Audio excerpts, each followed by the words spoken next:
No one ever asks, what's this poem about?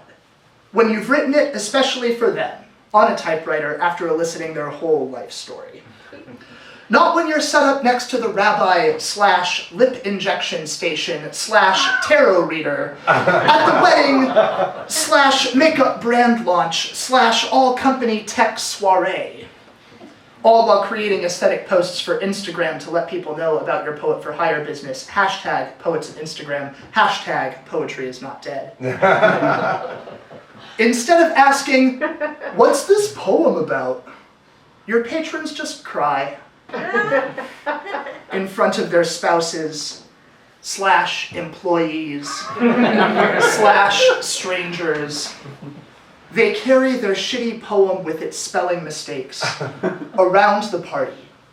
Use it as an excuse to talk to everyone about their dog/vacation/fear that their life has little to no meaning and is passing too fast. When you tell people you're a poet, they ask, is that your only job? Yes, you say. You work mostly nights and weekends.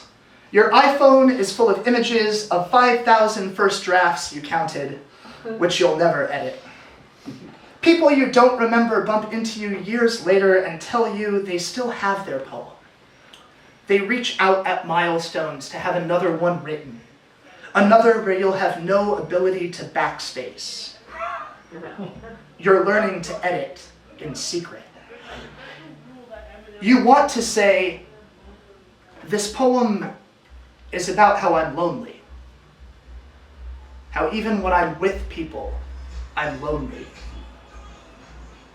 But the stranger in front of you has just brought you another glass of wine and remembered something they desperately wanted to tell their mother that they haven't said yet to you.